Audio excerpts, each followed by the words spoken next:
Hey, yo, check it. This is Darkness. This is Scorpion. Yo, tune into our new podcast, Dungeon Talk.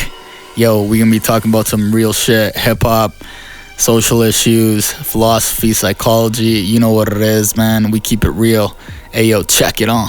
Darkness. Scorpion. Talk about your stuff with Seven Priest. The new shit? New shits. Trapped in Deadly Game.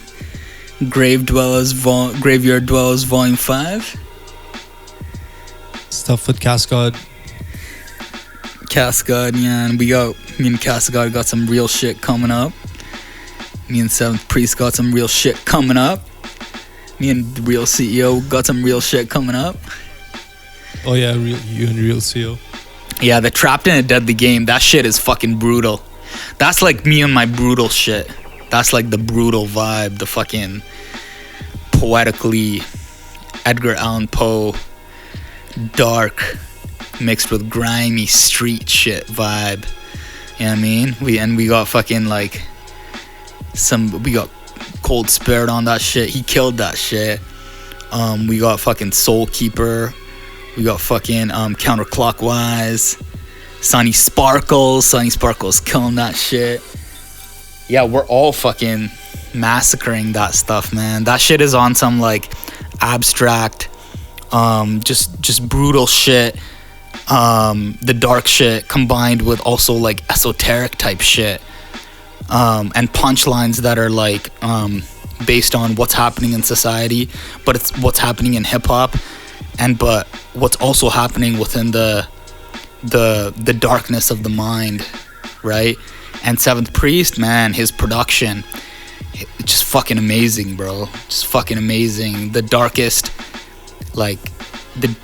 he's ever gotten, in my opinion. You know what I mean? I love his visuals, like on YouTube, like you go see his videos. Oh man, they're the best. Oh hell yeah, bro. That shit is brutal, gruesome. Gruesome. That's the shit that fucking we like, man. That shit that we're on, right? Like the gruesome artistic shit. You know what I mean? It's like bodies being cut in half. Bodies being cannibals. cut in half. Fucking cannibalism and all that type of shit, right? Like the visuals fit really well with the fucking the music that we're making. Shouts to Seventh Priest. Seventh Priest to me he's a fucking legendary. Though the fucking one of the fucking few dudes who's built a fucking platform already without even fucking no buying streams, no buying followers, no buying subscribers, and none of that shit. Just real fucking like authentically he did it. And fucking he hit me up and fucking told me that I'm like a lost gem in this shit. I'm like a gem that's hidden. And fucking he put me on, fucking I rapped on his shit, and then from there we went forward and stuff like that. And like, man, it just like we automatically just vibed. You know what I mean? Like that's what's up, man. That's dope. Yeah, man. Talk about your project with CEO. So with CEO, man, that project with CEO. Production, who's producing it? Aloe Music. Shoutouts to Aloe Music. Shoutouts to the Real CEO. You know what I mean? Like, I didn't even know how me and Real CEO were gonna come up with this shit. Because Real CEO, his sound is more, it's between underground and mainstream, and my sound is like underground, horrorcore, grimy, dark shit. And it's like, yo, me and Real CEO, outside of this rap shit, we're homies. So it's like, we talk on the phone about real shit. Like, we're talking on the fucking, we're literally linking up talking about fucking real shit. It's been like, I've known him for freaking like years now. So it's like, we started linking up, talking about real shit, talking about the industry, the hip hop industry, what the hip hop industry entails, the grimy shit in it, the good shit in it. And then just based on our conversations, like that's literally how we made every single song. Like he would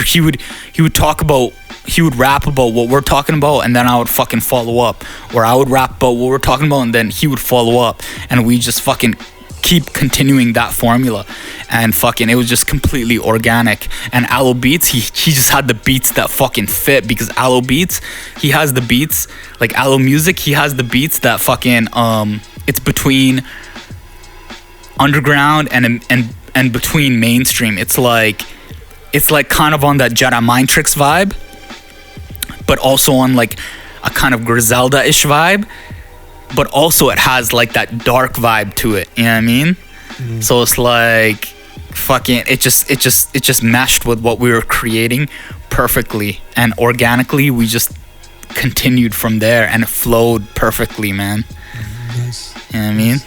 Like so that album, Taking Out Targets, that's the name of the album, Taking Out Targets. We've taken out every target in the fucking industry that fucking that is the industry, that fucking scams the industry. We're talking about the industry in these 360 deals, and how fucking rappers get fucked, and how the industry literally plagiarizes the rapper that was before, and tries to fucking use rappers, and that's everything that we're talking about pretty much. You know what I mean? Right. In every single fucking track. Yeah, man, we both fucking killed it, yo. You know what I mean? We both fucking killed it. There's some songs, fucking Real CEO, he just fucking killed it, and there's some songs that I just fucking killed it. Yeah. And it's just, I feel like people are gonna fucking, people who love that type of shit, they're gonna fucking love it, man. They're gonna love this fucking album. I love it, Right. in my opinion. You know what I mean? I forgot for a second that I mixed and mastered it. Oh yeah, fuck. Yo, shouts to Scorpion. This motherfucker mixed and mastered that shit. Sounds fucking, yo, that shit sounds fucking amazing too. You know what I mean? Like, fuck, yo, Scorpion mixed and mastered that shit to the T. Just the way we wanted it, the way it should be. It was like everything was perfectly. It's like God wanted that shit to happen. Exactly. You know what I mean? Exactly. Like the way it was mixed and mastered, the sound that came out, the fact that me and Real CEO, we've literally made tracks just based on our conversations that we had. And fucking Aloe Beats, the perfect producer, Aloe Music, the perfect fucking producer for this album. The artwork. The artwork, you know what I mean? Shout outs to my dude Little Ragey. He fucking made the artwork for it. It's fucking dope. You know what I mean? Everything was dope, man. Everything is fucking on point with that shit. Didn't you say we're gonna drop it at the end of the month? Almost the end of the month now. We're probably gonna drop it beginning of September. Beginning of September, okay. Yeah. Beginning of September. We had a couple stuff that held us back. We had to think about it. We had to reconfigure that shit just to make it sound perfectly, just to make it freaking the artwork perfect, the promo perfect, because this album can't go to waste, bro. That's what it is. So we'll probably beginning of September, man. Beginning of September. So that's when we're gonna release it. Okay. Yeah. So I mean, like, and like, even how me and Aloe hooked up, man.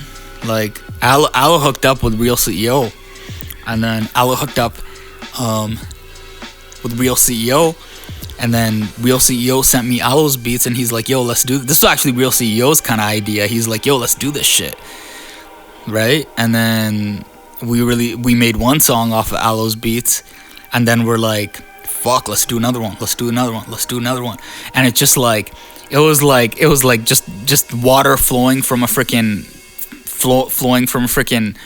waterfall, just coming down, boom, boom, one song after the other, one song after the other. That's the best when you have it like just fucking organically as possible. You know what I mean? As natural as possible. And then, man, like after we made that shit, it was just like it was amazing because me and Real CEO, we want to make music together for a while, ever since Grim Speaker. Yeah. Right, but we weren't able to because we didn't know how to find a medium between me and him. Did you have something on Bloodshed War with him? Or? No, not with Real CEO. No, No, not with Real CEO. Me and Real CEO, it's crazy because we were fucking with each other for a while. Because I found Real CEO just from freaking hearing him rap the punchlines. Like, fucking, his punchlines are just hard as fuck. It reminded me of like the Lloyd Banks type shit, which, fuck, I'm a huge fan of Lloyd Banks, you know what I mean? So it's like, when he's rapping like that on freestyles and shit, I was like, man, I want to work with this guy. Right. You know what I mean? But it was hard for us to find a medium because I was rapping the fucking, like, the hardcore, underground, poetic, dark shit, and he was doing the punchline shit. So I'm like, yo, how are we gonna make this shit fit? Then when over time, over like a considerable amount of time, like you change, you find your sound, you find your style, you become more well-rounded in your artistic ability and stuff like that. Then like it was when it was the perfect time, we're like, yo, let's do an album. Right. So then he was fucking with Aloe, and he sent me the Aloe beats, and I was like, oh shit, let's do this shit, let's go. You know what I mean? So it was kind of like Real CEO's kind of idea in a sense. He's really the one who found the production. I see. So you found the production first, and then you're like, okay, this will fit. It just fit. We found the production, and then it just like fit. It just fit. Nice. His bars, my bars, it all fit.